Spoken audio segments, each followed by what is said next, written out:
Commander Holly plays with friends. Hey, Tweethearts, how's it going? Welcome back. Hey. We're so worried about our kitty friend. So our friend Landry, who we have a crush on, is doesn't like magic, but we've been doing magic, and we don't know what's up. So we're gonna find out. Anyway, so we're up really early because we couldn't sleep because we were stressed. Sun's not even out. Sun's not even out. Stressed out. Oh, she has her own key to a cat's paw. We're gonna go in. I thought the walk was quiet enough on a regular day, but walking here around 5 a.m. is a whole different story. It's like being in a weird bubble of quiet. A couple of shops are in the process of opening right now, including the cafe, ? The lights are already on. I know Mason comes in early, but this early? Inside there's carpet and tools sprawled all over the place, so my hunch was right. The floor looks like there was a tornado in a hardware store. There's tools and carpet squares sprawled everywhere. There are traces that he's been around all over the place in the form of a discarded staple gun, some wood glue, and other tools, but I don't see him at all. The cats pile around the new whatever this new structure is supposed to be, so that means he hasn't been here in a while either. Did he leave already? No, I hear something in the basement. Sure enough, the light's on. It sounds like someone's sanding something? Hey, Landry. Wood clatters to the ground. Crap, I hope I didn't make him fall or something. I scramble down the stairs, and there he is, sitting on the floor. It looks like he's been sanding a 2x4 enough that it's made a dip in the wood. What are you doing down here? I don't know. I was just thinking, and I guess I kind of zoned out. I've been a bit distracted. He looks exhausted. I can see the bags under his eyes. Have you been doing this all night? Night? Well, what time is it? The sun's coming up. Looks like you got even less sleep than I did. Look, I'm really sorry for all this. I didn't mean to stress you out. You can go home and take the day off. I'll tell everyone you weren't feeling well. Like hell I will. I came here for a reason, and I'm not gonna give up and turn back. Please, Landry, whatever it is, you can tell me about it, okay? No, sorry, but no. I meant it when I said I don't want to talk about it. It's better for everyone if we just leave it alone and go back to our lives. Nothing good comes from picking at scabs like that. Well, something's gotta give. Look at you. You're miserable, and it's gonna wear you down until you snap. Don't feed me this "it's been fine" crap, because I can tell you always hated this cat curse. Why won't you let me help you? Avery, please. Please just stop. This isn't your business. You aren't even cursed. I'm making it my business because I care about you. A lot. And I like you too much. Why don't you get it? You think it's fun and games playing wizards and warlocks? It is fun and games. You have no idea what's happened to me. What's happened to any of us. I could die, Avery. What if the other curse is still there? And the more you push... What other curse? What other curse? Wait, he likes me? Oh, this is all very complicated. That's not the way I expected this conversation to go. My brain short circuits for a second. Which of those things do I even start with? Landry looks like he wishes he could pick up all those words like he would his tools and cram them back in his mouth. He shrinks in on himself, looking to the divot in the wood block. Sorry, I got a little too worked up. I probably shouldn't have said that. It's okay, you shouldn't have to just sit on it like that. But why don't you just tell me what happened, and then I can tell you if I think I can help. You don't have to do everything by yourself. I want to be here for you. My pulse racing, though I can't tell if it's more from adrenaline or arguing or the adrenaline of being this close. I take a gamble and reach out to take his hand in mine. I hope my palms aren't too sweaty. His hands are rough but warm. He weaves his fingers between mine but looks in every direction besides mine, which is fine. I think I'd explode on eye contact. All right. It might sound a little hard to believe, but... Landry, I spent all of last night trying to teach you magic. Nothing's a little hard to believe anymore. Point taken. Okay, I'll try to start at the beginning. He takes a deep breath as if to fortify himself. So, I'd had a rough day, got fired from my job. All sorts of things went wrong. I went to go unwind at this bar by my apartment. I get there, and there's this kid up at the bar. He's way too young to be there. You know, he looks like a high school freshman. nobody seems to notice. I think that's pretty weird. So I tell the bartender, hey, is everybody okay with this kid being here? What? Isn't that illegal? And he's like, what kid? The only kid. And I point to the kid next to me. The bartender's surprised. He's seeing him for the first time, then calls the bouncer over.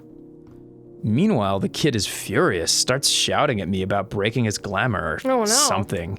He comes at me swinging, then he was just a kid, but I fought right back. I'm not proud of it, but I did it, you know? I'd had a bad day and he made it worse. I wasn't in a good mood.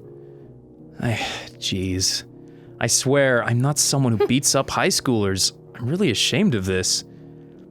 But I landed a punch right in his face, gave him a huge shiner.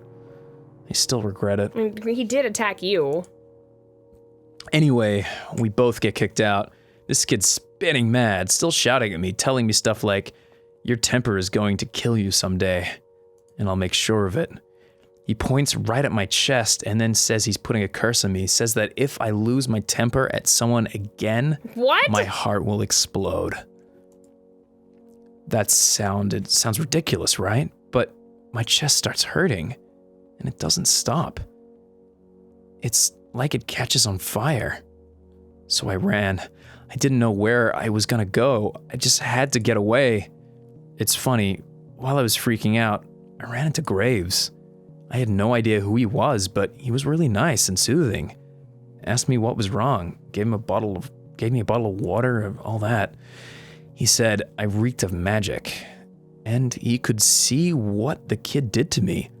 Told me that he and the kid were both witches, and that the kid had marked me, made me a target or something like that. Now, normally you don't believe someone who tells you a witch cursed you, right? But I could feel it. So I agreed, but all he did was overwrite the heart curse with this cat curse. That's where I am now. I didn't even know what to say. I settled for rubbing my thumb reassuredly against the back of his hand. He seems to appreciate that, at least. Of course, Graves was behind the cat curse. I feel anger ripple in my stomach thinking about it, but Landry squeezed my hand, making me forget who Graves even is. Is that why you got all scared about being chased last night, too? Like, that bratty kid was coming back to finish the job? Every time I feel even a hint of magic, I panic. I can kind of feel it in my chest from time to time now, and it's terrifying. I always wonder if it's him or if it's someone else, since I'm a target or something now. That's a lot to deal with. No wonder you've been so stressed about it. Ugh, when I look up, our eyes meet. He looks even more tired than before, but somehow it seems like he's had some pressure lifted from him too. It feels pretty good just to tell someone about it. Only Graves knew before, and even then, he's barely around anymore. Doesn't sound like he's much good for this anyway, if his solution is just to put a hat on everything. I guess not. It did seem like a really weird way of approaching it, but who am I to question? I don't know anything about magic. I wonder if everyone had a previous curse and that's why they're all cats. That might be the reason, yeah. Maybe magic isn't the way to go about this. Maybe we just need to find this kid and talk it out. Then he can fix whatever he did. If we can find him maybe, but how? He could be anywhere. You could have left the city by now. Well, you won't know unless you try, right? Have you tried to find him before? Besides, where's a teenager gonna go on their own? I know I sure couldn't have just run off somewhere at that age. True. I haven't exactly tried. So maybe this is something you guys can work out. I mean, if you haven't even tried it, who's to say it won't work? I can't really refute that, I guess. After all that, we can go make Graves talk. I've got a lot of questions for that vampire-loving weirdo. For what it's worth, I don't think it's the same curse for everyone else. Nobody else had a previous run-in with magic as far as I know. At least you didn't, right? Unless you count the magician at my birthday party when I was 6. See? I see. Though I still have one remaining question about all this. What's wrong? Was that you said about liking me? He's so fun to fluster. Oh, I don't know. Does it have something to do with you saying you care about me? He's got this real shy, sly smile on his face, and I feel my face heating up. When he rests his palm on my cheek, I'm pretty sure he can feel it too. Damn. I guess I also get flustered easily. It's not a bad thing. Oh, I think they may have something in common. Oh, they're making out in the creepy basement. I have to crane my neck up a bit to kiss him, but that's certainly not a bad thing either. I also have to get on tiptoes a bit, so I guess there's going to take some getting used to. Fortunately, he leans forward when he returns the kiss. That makes things a bit easier. I'm so tired, but I feel so relieved. It's tempting to just fall asleep right here. Maybe Landry wouldn't mind either. So, now what? Make out with a cat? That's a hell of a follow-up question. Oh, I mean, what do we do next? We could go investigate Graves' apartment, or wait until he gets back to shake him down, or we could have a group meeting with everyone else or something. Well, I don't know about you, but the first thing I want to do is get some rest. Then maybe we've gotten more sleep, we can have a little more grounding. We can talk about it again. Oh my god, you're a genius! But we're already here, so does it really make a lot of sense to go home and come back? You aren't really working until the afternoon shift. How about you go get some rest in Graves' place? I do that sometimes when he isn't around. His couch is pretty comfy. Ugh, that feels so weird to me. I mean, sleeping in my boss's place, aren't there like laws about that? Not that I'm aware of, and he isn't there right now. I think you're making it weirder than it is. Though, I guess if you really wanted to, you could come sleep down here. Ugh. Yeah, right, among the coffee beans. You could make a nice bed out of flour sacks, and hope Mason doesn't need any of them while you're down here. No, I'll just take the couch.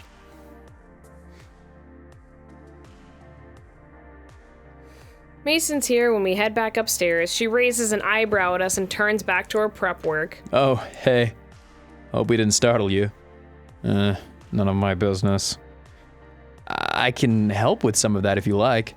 Avery's just gonna take a nap before work. It's a long story. Not my business, like I said. But chop some lettuce for me. Sure, you got it. Be down in a second. Come on, Avery. We'll see this apartment. I know. Damn. This castle? It's nice looking. I feel like you could live here. I know, it looks nice. I feel so weird every time I come up here. Like I'm in some museum or furniture store or something. Like Graves is gonna pop out from a corner at any minute. He keeps the spare pillows and blankets around here somewhere. Here we go. He hands me a couple of overstuffed pillows and a nice knit blanket. I feel my whole body enter shutdown mode at the thought of sleeping on them. You can rest here as long as you want, okay? Just come down whenever you're ready. I flop down on the couch and it does feel amazing. Okay, well, what about you? Oh, don't worry about me. I don't mind the occasional all-nighter. I promised to go help Mason, and I have a couple of other things I need to take care of, but maybe I'll swap places with you later, or come join you. Wow, yeah, it's amazing how quickly sleep catches up with you. I feel like I just got hit by the tired train, choo-choo, or something like that. That's I don't know, my I'm thing. sleepy. Sleepy time junction. Oh, okay. Take care, okay? Sleep well. He leans forward to press a kiss on my forehead, then is out the door in a few long strides. It's not that bad in here. You can't really hear the noises from the cafe below, only the soft hum of a fan somewhere in the distance. I think it's quieter than my place since it's not on the street. It smells nice too, or at least it doesn't smell like old pizza. I see why Landry takes naps here. It's really nice. And we're just taking a nap. What? My eyes creak open after about 2 minutes. I hear something. Is Landry back already? No. It's Reese. How did he manage to get up here and start reading a book without me noticing? Can he teleport now? And who hangs out in a place where someone's trying to sleep? What'd you get here? Like half an hour ago? Don't mind me, of course. Though if you sleep through your shift, you'll have to do some things to answer for. Why are you even up here? Are you like watching me sleep or something? My God, no. I'm not working today, so I'm trying to catch up on some reading. If anything, you're encroaching on my space. All right, I'll keep that in mind for next time. What time is it anyway? It's 10 a.m. But never mind that. What's all this about Landry keeping you up all night? Wow, probably don't say it like that because that's super misleading. I'm just repeating what he told me. He said he got you all worried about something and you weren't feeling well. I get it. He's real bad about wording things to sound like doom and gloom sometimes. I can't imagine putting up with that from a person I liked. Well, I guess I can, but... I feel my face warm up. That trail off at the end seemed to keep going, like it's leading into embarrassing thoughts or something I don't want to interrupt, so I won't make a big deal out of it this time.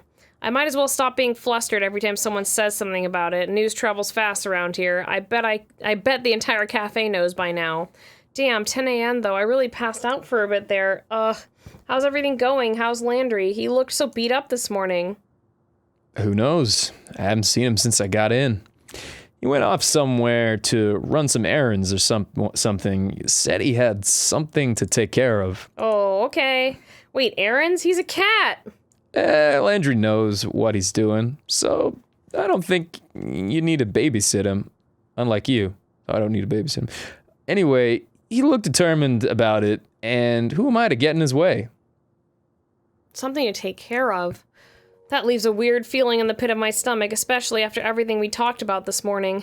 Come to think of it, he even said something like that before he went to sleep. Does he really want to go out and do something? I mean, I can't be sure, but I want to know for my own peace of mind that he isn't trying to settle things. Why'd he run off by himself? I thought we'd go talk to this kid together. Is he planning to start something ugly or something? What if that kid hurts him? Did he say exactly where he was going? Didn't ask. Yeah, I've definitely got to do something about this. I'm gonna go see if I can find him. I'll try to be back before my shift, okay? You aren't making me feel too confident when you say you'll try to. I don't have time to bicker with this kid, so I just wrestle out of the blankets and gallop down the stairs and out the door. Where would I even find him? Where does a cat go to find the crappy witch kid that cursed him? I wish I would have asked him to be more specific about the bar in his story. That'd be the best place to start, but what are the odds I'll find the same kid at the same place? I don't even know what this kid looks like. Where am I gonna go? Think, Gray. Think, where would he go? Wait, he did say this bar was by his apartment, right? I gotta figure out that first, then easy as pie, hopefully. I stopped for a second to remember which direction I've seen him go to get home. I've never been to his apartment, but I think Hayes said they lived near each other? This way, I hope. I have no idea when he went out. He could be there already. Hell, he could be done and on his way back by now. Or, if it didn't go so well, he could be, Okay, I better not get ahead of myself. One step at a time.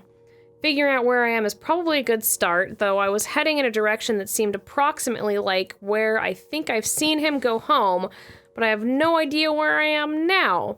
The alley looks familiar, but all alleys kind of do. A soda can rolls towards me, pushed by the wind. I wind back and kick it as hard as I can, if that's gonna help. I get some good air in it, though, and it launches on impact, sailing towards the end of the road. It clatters to the ground with a sloshy, clanking sound. I see a big, furry brown cat jump and dash away, no doubt startled by the noise. Wait! Landry! Landry! I take off running. If I'm wrong, whatever, but I'm willing to take the chance that I'm right. Landry, wait! Is that you? Come back! It's just me, Landry! To my relief, the cat slows, then stops. It turns its head, eyes blown out, staring at me. I think it's Landry. I run closer, and the maybe Landry cat makes a strange mumbling noise as I get closer. I see he's got like something long and thin in his mouth. He gingerly sets the thing on the ground, then looks up at me. Avery, what are you doing out here? Isn't your shift starting soon? I could ask you the same question. What are you running off doing? Reese said you had errands or something, but I thought I got worried, so I came out and... Is this the bookmark decoder? What are you doing with that? Did you go to my house? Landry looks quiet and his ears tip back. If that's not an admission of guilt, I don't know what is. Landry, oh my god, why? I'm sorry, I just needed to borrow it, and I didn't think you'd mind. I should have asked, but it was a spur of the moment, and... What are you gonna do with a bookmark? They don't do much good outside of books, especially this one. Well, it's imbued with magic, and sometimes enchanted objects can be used as a divining rod for other magics. So I thought I'd try some dousing, and that was in the book too. You read the book? When did you do that? And how the hell did he turn the pages? Just now. I headed out to search for something, but I kept hitting dead ends, so I figured since it was kind of rude of me to tune you out last night, I might as well go and do some reading, right? Then an idea hit me. So I was going to try this real quick, but I didn't know. Maybe I don't know what I'm doing. Maybe I'm too tired. Well, are you trying to douse anyway? And what made you decide to try magic? Well, like I said, you need magic to find magic. Does that mean, what are you trying to find? I'm not following. It won't work anyway, so it doesn't really matter. Oh, no, we aren't doing this again. I throw my hands around Landry's middle and scoop him up to meet me eye to eye. Nope, I thought we were done with this hiding things and pretending to be stoic thing. You gotta tell me what's up and stop leaving me out. Mules fear a frustrated noise, not unlike the one Mochi makes when I pick him up. You're right, sorry. I thought, well, we talked about finding the kid, right? I first went to the bar where I saw him, but no bar in the world is open before noon. So that didn't work, and besides, what would the odds of finding him in the same place twice? What are the odds? So if I can't find him by chance, I'd find him by enchantment. I mean, I can't really argue that, but what the hell do you think you're gonna do with after that, especially as a cat? You could get hurt! Oh no, are we gonna get hurt, or are we gonna figure it out in the next episode? I hope so. Oh well, at least they made out. Yeah. Get some of that cat action. Meow. Bye. I like birds. You like birds. I like birds, so click on that little bird. I like birds. You like birds. So click on that little bird to become a tweet.